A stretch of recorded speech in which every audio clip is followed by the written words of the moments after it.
Camarade président Vladimir Poutine, camarade président chef d'État africain, camarades chefs de délégation, bonjour.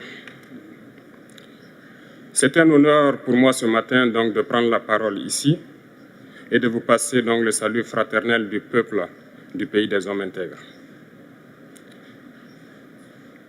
C'est aussi le lieu pour moi, avant tout propos, de rendre grâce à Dieu, Dieu Tout-Puissant qui nous a permis de nous réunir ici ce matin en bonne santé pour parler de l'avenir et du bien-être donc de nos peuples. Je m'en vais m'excuser auprès des anciens que je pourrais vexer dans mes propos à venir.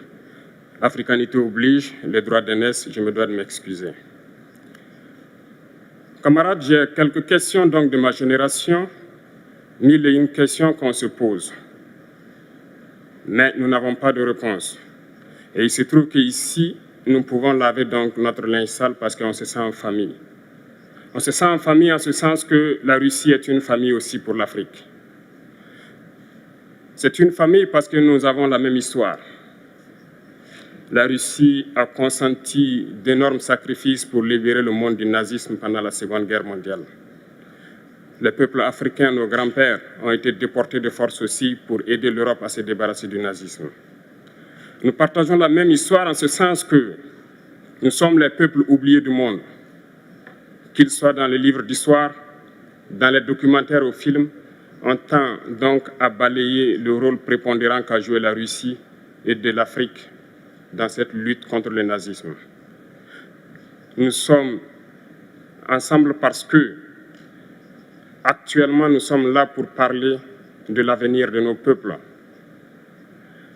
de ce qui va advenir demain, de ce monde libre auquel nous aspirons, de ce monde sans ingérence dans nos affaires internes. Nous avons les mêmes perspectives et je souhaite que ce sommet soit l'occasion donc de pouvoir tisser de très bonnes relations en vue d'un meilleur avenir de nos peuples. Les questions que mes générations se posent sont les suivantes, si je peux me résumer.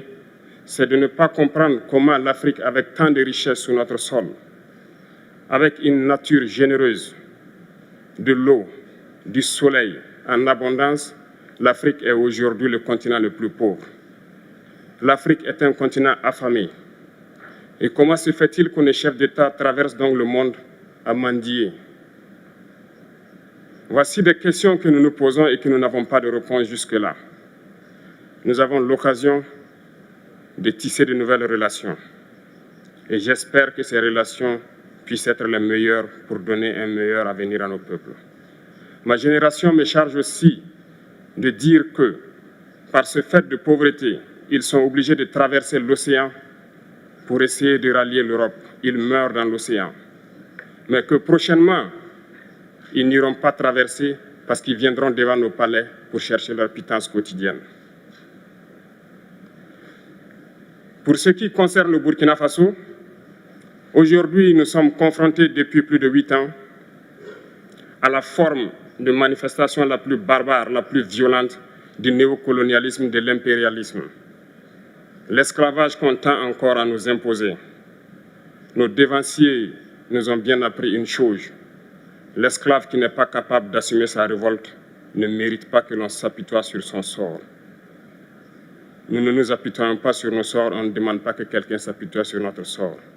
Le peuple burkinabé a décidé de lutter contre l'île terroriste en mesure de relancer son développement.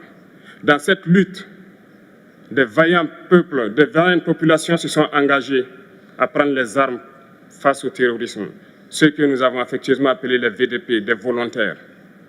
Nous sommes surpris de voir les impérialistes traiter ces VDP de milices et de tout type. C'est décevant, parce qu'en Europe, lorsque des peuples prennent les armes pour défendre leur patrie, on les traite de patriotes. Nos grands-pères ont été déportés pour sauver l'Europe. Ce n'était pas avec leur consentement, contre leur gré. Et bien au retour, on se rappelle bien qu'à Tiaroy, lorsqu'ils ont voulu revendiquer leurs droits élémentaires, ils ont été massacrés. Cela ne fait rien donc. Lorsque nous, peuple, nous décidons de nous défendre, on nous traite de milices. Mais là n'est pas le problème.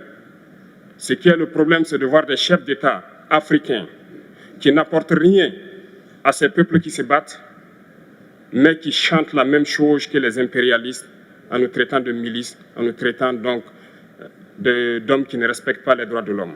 De quels droits de l'homme parle-t-on? Nous nous offusquons contre cela et c'est honteux. Il faut que nous, chefs d'État africains, nous arrêtons de nous comporter donc en marionnettes qui dansent à chaque fois que les impérialistes tirent sur les ficelles. Hier, le président Vladimir Poutine a annoncé donc l'envoi de céréales en Afrique. Nous sommes bien contents. Nous lui disons merci pour cela. Mais aussi, c'est un message passé à nous, chefs d'État africains, parce qu'au prochain forum, nous ne devrons pas venir ici sans avoir assuré, pour ceux qui ne connaissent pas la guerre, l'autosuffisance alimentaire de nos peuples. Nous devons prendre l'expérience de ceux qui ont pu déjà atteindre cela en Afrique, tisser de bonnes relations ici et tisser de meilleures relations avec la Fédération de Russie pour pouvoir assouvir les besoins de nos populations. Je ne serai pas peut-être long, le temps imparti est très court. Nous sommes obligés de nous arrêter à un moment donné. Mais je voudrais terminer en disant que nous devons donc rendre hommage à nos peuples qui se battent. Gloire à nos peuples, dignité à nos peuples, victoire à nos peuples. La patrie ou la mort, nous vaincrons. Merci, camarades.